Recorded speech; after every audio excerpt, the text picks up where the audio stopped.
Hello और नमस्ते दोस्तों, स्वागत है आपका द सिनेमा कल्ट में।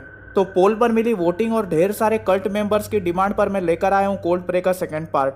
पर मैं आपको इतना बता दूं कि फर्स्ट पार्ट पे इतना अच्छा रिस्पांस नहीं आया था, इसलिए मेरा मन नहीं था ये सीरीज करने का। और अगर इस वीडियो पर अच्छा रिस्पांस आएगा तो ही मैं इसके लास्ट पार्ट पर और माउंटेन मैन के ओरिजिन्स पर वीडियो बनाऊंगा। और सबसे पहले जिन्होंने भी मेरे चैनल पर कोल्ड प्ले का फर्स्ट पार्ट नहीं देखा है तो पहले वो देख लो, नहीं तो आपको ये सेकंड पार्ट समझ में नहीं आएगा।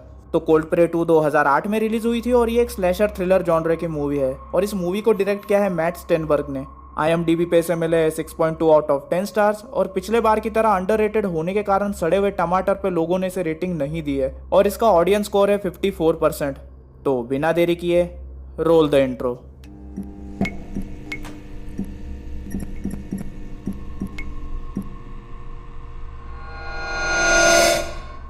जहाँ पर फर्स्ट पार्ट खत्म होता है, मूवी ठीक उसी माउंटेन को दिखाते हुए शुरू होती है, पर यानी उस जगह पे नहीं होती। सीन योटनहाइम से थोड़ी दूर ओटा शहर के हॉस्पिटल में शिफ्ट होती है, जहाँ पर सिर्फ 3 लोगों का स्टाफ ही काम करता था। पहले है हॉस्पिटल चीफ हरमन, दूसरी है फिजिशियन कमिला और तीसरी है नर्स ऑडिल्ड। ये तीनों एक दूसरे से बात कर रहे थे, तभी कमिला का बॉयफ्रेंड ओला वहां उससे मिलने आता है, जो कि एक पुलिस ऑफिसर था। कमिला ओला को अपने काम के बारे में ही बता रही थी, तभी ओला को एक दूसरे ऑफिसर से मैसेज मिलता है कि ओटनहाइम के एक एरिया में एक अबेंडन कार पड़ी हुई है, तो वो जाकर उसे चेक करे। ओला वहां पहुंचता है तो देखता है कि उस कार पे ढेर सारी बर्फ पड़ी हुई थी और उसे उस कार के ओनर से रिलेटेड कुछ भी नहीं मिलता। और ये कार यानिक और उसके दोस्तों की थी, जिसमें वो इस मनुष्य जगह पर आए थे। ओला एक दूसरे ऑफिसर को कार का लाइसेंस नंबर पता लगाने कहता है, जिससे पता चल सके कि कार किसकी है। जिसके बाद वो वहां से निकल जाता है। ड्राइविंग करते वक्त ओला को फोन में मैसेज आता है और वो अपना मैसेज ही चेक कर रहा था, तभी उसका ध्यान सामने जाता है और वो देखता है कि कोई हुडेड फिगर पिकेक्स के साथ रास्ते के बीच में खड़ा था। कार टकराने से बचाने के लिए ओला कार घुमा देता है, पर रास्ते पे बर्फ होने के कारण कार आगे जाके रुकती है। ओला उस हुडेड फिगर की तरफ देखता है और वो हुडेड फिगर पीछे मुड़ती है और वो हमारी यानिक थी। वो ओला को देखती है और कमजोरी के कारण वही गिर जाती है, तो ओला उसे फौरन हॉस्पिटल ले जाता है। उसके होश में आने के बाद टाउन के शेरिफ एइनार और उनके असिस्टिंग ऑफिसर्स किम और स्वेर यानिक से माउंटेन पर हुए घटना के बारे में पूछताछ करते हैं और यानिक उन्हें अपनी पूरी स्टोरी बताती है। फिर एइनार उसे पूछते हैं कि तुम इस पिकेक्स को अपने साथ क्यों लाई। यानिक कहती है कि इनकेस अगर वो वापस आया तो। यानिक की बातें सुनने के बाद एइनार ऑफिसर स्वेर को यानिक पर नजर रखने के लिए हॉस्पिटल में ही रुकने के लिए कहते हैं। पहले तो स्वेर मना करता है, पर ऑडिल्ड को देखने के बाद उसके मन में लड्डू फूटते हैं, जिसके कारण वो हॉस्पिटल में रुकने के लिए मान जाता है। Man will be man. फिर एइनार खुद, किम, ओला और एक ऑफिसर योहान के साथ माउंटेन पे छानबीन करने जाते हैं और वहाँ उन्हें यानिक के दोस्तों के साथ माउंटेन मैन की बॉडी मिलती है। हॉस्पिटल में यानिक डैनियल नाम के लड़के से मिलती है, जो कि वहाँ का ही पेशेंट था, और उन दोनों की दोस्ती हो जाती है। इधर यानिक के फ्रेंड्स और माउंटेन मैन की बॉडी को हॉस्पिटल के मुर्दा घर लाया जाता है, जहाँ उन बॉडीज की जांच की जाती है। एइनार हरमन से पूछते हैं कि क्या इस आदमी की आंख काली है, पर हरमन कहता है कि ये तो कोई बर्थ मार्क लगता है। और ये सुनते ही एइनार सीधा अपने ऑफिस जाते हैं और वहां पहुंचकर 30 साल पुराने सिमिलर बर्थ मार्क वाले लड़के के गायब होने के केस को रीओपन करते हैं। हॉस्पिटल में कमिला यानिक को बताती है कि उसके दोस्तों की बॉडीज को यहाँ लाया गया है और उसे मुर्दा घर ले जाती है। अपने दोस्तों को देखने के बाद यानिक का ध्यान माउंटेन मैन की बॉडी पर जाता है और गुस्से में यानिक उसे मारने लगती है। इस बीच ऑफिसर किम और योहान उस होटल में छानबीन करने जाते हैं, पर जैसे ही ऑफिस में एइनार 90s के टूरिस्ट और लोगों के गायब होने के पुराने केसेस को देखते हैं, वो किम और योहान को फिर से खाई में जाने के लिए कहते हैं, क्योंकि उन्हें वहाँ और भी कुछ मिलेगा। और दोबारा खाई में जाकर चेक करने पर उनके होश उड़ जाते हैं। वहाँ नीचे उन्हें बर्फ में दफन लाशों का ढेर मिलता है, जो बहुत वक्त से वहाँ था। हॉस्पिटल में ऑडिल्ड ऑटोप्सी के लिए माउंटेन मैन को अनड्रेस कर रही थी, पर माउंटेन मैन के कपड़े उसकी स्किन से फेविक्विक की तरह चिपके हुए थे। तो ऑडिल्ड जोर से उसके स्वेटर को खींचती है, तभी माउंटेन मैन की बॉडी हिलने लगती है और ऑडिल्ड डर जाती है। वो लोग माउंटेन मैन को दूसरे रूम में शिफ्ट करते हैं, जहां वो लोग उसे शॉक देकर रिवाइव करने वाले थे। उन सब की आवाज़ें सुनकर यानिक वहां आ जाती है और जैसे ही वो देखती है कि वो सब उसे रिवाइव करने वाले हैं, वो चिल्लाते हुए उन्हें रोकने के लिए जाती है, पर ऑफिसर स्वेर उसे पकड़ लेते हैं और इसकी कीमत उसे अपनी नाक तोड़वा के चुकानी पड़ती है। पर फिर भी स्वेर उसे पकड़ के रखता है। यानिक बहुत कोशिश करती है उन्हें रोकने की, पर ऑडिल्ड उसे बेहोशी का इंजेक्शन दे देती है और हरमन माउंटेन मैन को रिवाइव कर देता है। ये गधे नहीं जानते थे कि इन्होंने अपनी मौत को दावत दी है। ऑडिल्ड और स्वेर यानिक को बेड पे सुलाते हैं और यहाँ माउंटेन मैन को वेंटिलेशन पे रखा जाता है। स्वेर माउंटेन मैन को उसके बेड से हथकड़ी लगा देता है और ऑडिल्ड स्वेर के टूटे हुए नाक की मलहम पट्टी करती है, जिसके लिए वो ऑडिल्ड की तारीफ करने लगता है और ऑडिल्ड उसे बाय कहकर वहां से चली जाती है। और स्वेर उसके ख्यालों में इतना खो जाता है कि उसे पता भी नहीं चलता कि माउंटेन मैन को होश आ चुका है। माउंटेन मैन अंडरटेकर की तरह उठता है और जैसे ही स्वेर उसकी तरफ देखता है, उसका गला मक्खन की तरह कट हो जाता है। माउंटेन मैन ने टेबल पे जितने भी सर्जिकल इक्विपमेंट पड़े थे, उसका गला काटने के लिए सारे के सारे यूज कर दिए थे। बेचारा स्वेर। अगर कभी ऐसी सिचुएशन आपकी हो तो ऐसे हालात में बेहतर यही है कि आप सतर्क होकर अपने जज्बात पर काबू रखकर अपने काम पर ध्यान दें और सावधान रहें। सख्त रहें। Okay, jokes apart. इसके बाद ऑडिल घर जाने के लिए निकल ही रही थी, तभी हॉल की लाइट चली जाती है। ऑडिल जैसे ही लाइट का स्विच ऑन करती है, माउंटेन मैन उसके पीछे ही रहता है और फायर एक्सटिंग्विशर उसके सर पे दे मारता है। पर रुको जरा, ऑडिल्ड की आंख खुलती है तो वो देखती है कि वो बाथरूम में पड़ी हुई थी और उसके सामने माउंटेन मैन खड़ा था। ऑडिल्ड उसे देखकर चिल्लाने लगती है और माउंटेन मैन उसी फायर एक्सटिंग्विशर से उसके थोबड़े का कचुम्बर बना देता है।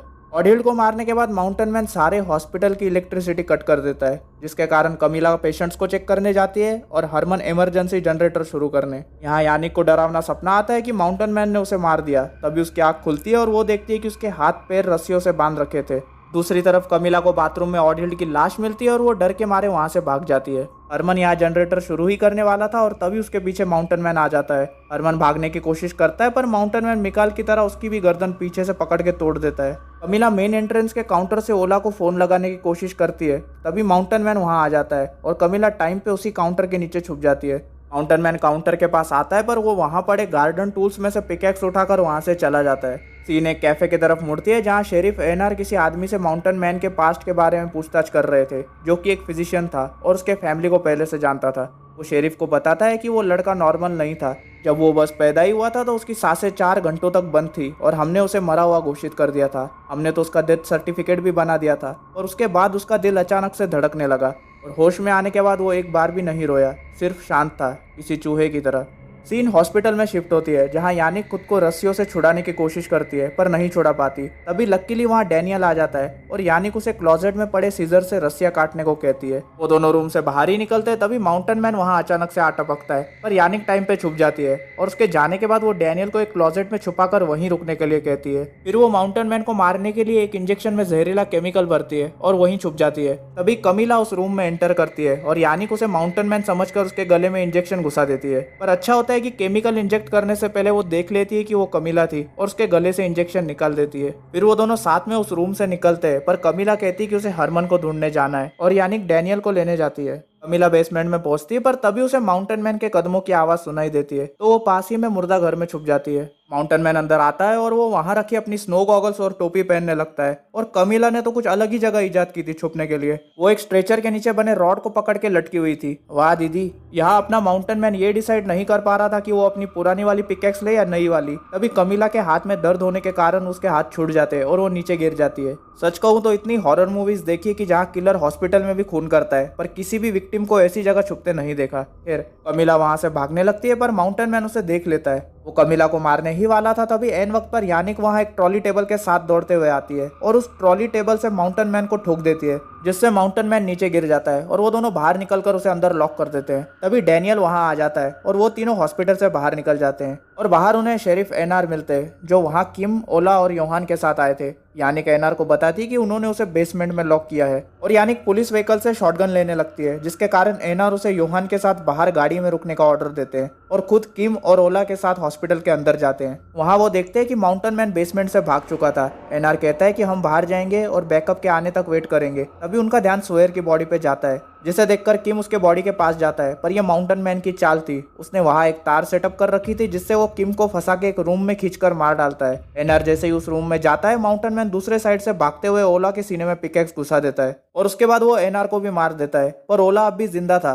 पर बुरी तरह जख्मी था। यानिक, कमीला और योहान कार से हॉस्पिटल के अंदर गोलियां चलते देखते हैं, जिसके कारण योहान वायरलेस से एनआर को वहां के हाल के बारे में पूछता है पर कोई रिप्लाई ना आने पर वो ठानते हैं कि वो तीनों अंदर जाएंगे। तभी उन्हें कुछ आवाज सुनाई देती है और अचानक योहान के सर में पिकैक्स घुसता है, जिससे वो वहीं मर जाता है। इसके बाद माउंटेन मैन कार के हुड पे चढ़ के पिकैक्स घुसाने लगता है, जिसमें यानिक घायल हो जाती है। वो कमीला को योहान की गन उठाने कहती है पर इससे पहले कमीला गन उठा पाती, माउंटेन मैन उसे पकड़ के बाहर खींच लेता है। यानिक कार की खिड़की तोड़ के बाहर निकलती है पर माउंटेन मैन कमीला को मारने ही वाला था। तभी एन वक्त पर जख्मी ओला बाहर आके माउंटेन मैन को शूट कर देता है, जिससे माउंटेन मैन नीचे गिर जाता है। कमीला ओला के पास जाती है पर ज्यादा खून बह जाने के कारण वो बेचारा मर जाता है। यानिक माउंटेन मैन पे गन पॉइंट करती है और उसे लात मारकर चेक करके देखती है कि कहीं वो अब तक जिंदा तो नहीं, पर उसकी बॉडी नहीं हिलती। तो वो कमीला को सहारा देने जाती है पर जैसे ही पीछे मुड़कर देखती है, माउंटेन मैन वहां से गायब हो चुका था। यानिक को बर्फ पे उसके खून के निशान दिखते हैं जो कि जंगल की तरफ जा रहे थे और वो समझ जाती है कि वो कहाँ जा रहा है। यानिक पुलिस कार से लोडेड शॉटगन उठाती है और कुछ ठंड के लिए कपड़े पहन लेती है। कमीला यानिक से कहती है कि क्या तुम पागल हो, तुम मरने जा रही हो। पर यानिक बिना कुछ कहे पुलिस की स्नोमोबिल पर बैठकर वहां से निकल जाती है। होटल पहुंच के वो पाती है कि माउंटेन मैन अभी तक यहाँ नहीं आया था, तो वो मेन डोर को छोड़ के बाहर से होटल के अंदर घुसने के सारे रास्ते पैक कर देती है ताकि माउंटेन मैन सिर्फ सामने से आ सके। उसके बाद वो होटल की गेस्ट बुक में अपना और अपने दोस्तों का नाम लिखती है कि 12 से 13 फरवरी 2006 को वो यहाँ रुके थे। और सब होने के बाद यानिक स्टाइल में शॉटगन लेके बैठ जाती है और माउंटेन मैन के आने का इंतजार करती है। पर अचानक से हम देखते हैं कि सुबह हो जाती है और यानिक को होश आता है एंड हमें पता चलता है कि मैडम जी की आंख लग गई थी। यानिक मेन डोर को देखती है जो कि खुला था और उसे फर्श पर बर्फ दिखती है और वो समझ जाती है कि वो ठीक उसके पीछे खड़ा है। यानिक अपनी शॉटगन पीछे ही घुमाती है पर माउंटेन मैन उसकी शॉटगन पकड़ लेता है और यानिक को आगे ढकेल कर गन साइड में फेंक देता है। यानिक भागने लगती है पर माउंटेन मैन उसे लात मारता है जिसके कारण एक छोटी लकड़ी उसके पेट में घुस जाती है। उसे निकालने के बाद वो फिर से भागती है पर माउंटेन मैन उसके पैर में पिकैक्स डालता है जिससे वो कांच के टेबल पर गिर जाती है। वो शॉटगन उठाने ही वाली थी पर माउंटेन मैन उसे पैर से दूर फेंक देता है। यानिक उसे मारने के लिए नाइफ निकालती है पर वो उसका हाथ पकड़ के उसे एक हाथ से ऊपर उठा लेता है और उसके हाथ से नाइफ गिरा के उसे नीचे फेंक देता है। अब लगभग यानिक की सारी जान निकल चुकी थी। वो यानिक को मारने ही वाला था और यानिक अपनी आंखें बंद कर लेती है। तभी गन शॉट की आवाज आती है और उसके चेहरे पे खून उड़ता है। वो अपनी आंखें खोलती है तो देखती है कि फर्श पर माउंटेन मैन की उंगलियां पड़ी थी और उसका पिकैक्स भी टूट चुका था और माउंटेन मैन के पीछे कमिला खड़ी थी और उसने राइफल से ये कारनामा किया था। अपनी बेशकीमती उंगलियां खोने के बाद माउंटेन मैन का दिमाग खराब हो जाता है और वो अपने टूटे हुए पिकैक्स से कमिला पर हमला करता है जो कि अपनी गन रिलोड कर रही थी, जिससे उसकी राइफल दूर जा गिरती है। वो शॉटगन उठाती है पर माउंटेन मैन उसे होटल से ही बाहर फेंक देता है और फिर वो अपने अंगूठों से कमिला की आंखें फोड़ने की कोशिश करता है। उसकी आंखें फूटने ही वाली थी तभी यानिक पिकैक्स का ऊपरी हिस्सा माउंटेन मैन की तरफ फेंकती है जो कि परफेक्टली सीधा उसके पीठ में घुसकर उसके बॉडी के आर पार हो जाता है और माउंटेन मैन वहीं ढेर हो जाता है। यानिक पास पड़ी शॉटगन उठाती है पर कमिला कहती है कि वो मर चुका है, तो यानिक कहती है कि मैं इसे पहले भी मार चुकी हूँ और वो शॉटगन से माउंटेन मैन का चेहरा ही उड़ा देती है। किस्सा खत्म और मूवी यहीं खत्म हो जाती है।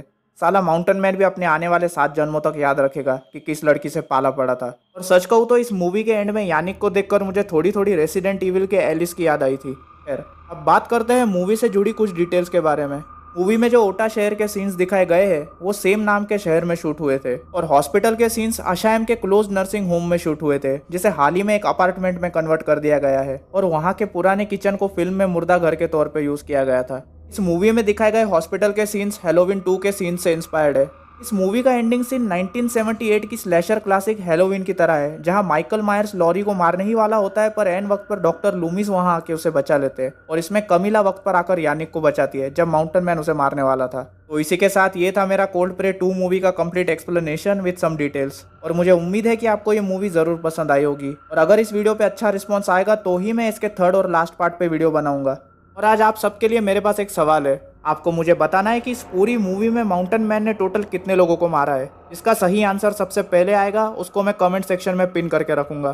तो हमेशा की तरह वीडियो पसंद आया तो वीडियो को लाइक करो, आपको एक्सप्लेनेशन कैसा लगा ये मुझे कमेंट्स में बताओ। इस वीडियो को अपने दोस्तों के साथ शेयर करो, चैनल को सब्सक्राइब करो और साथ ही बेल नोटिफिकेशन आइकन भी दबा दो ताकि मेरी कोई भी नई वीडियो आए तो आपको सबसे पहले पता चले। और मुझे इंस्टाग्राम पर भी फॉलो करो अगर आपको जानना है कि मेरी आने वाली वीडियो किस मूवी पर होने वाली है, क्योंकि मैं मेरे आने वाली वीडियोस की अपडेट्स वहाँ डालता रहता हूँ। इंस्टाग्राम का लिंक आपको डिस्क्रिप्शन में मिल जाएगा। और इसी के साथ मिलता हूँ मैं आपसे अगली वीडियो में और तब तक के लिए स्टे विद द कल्ट।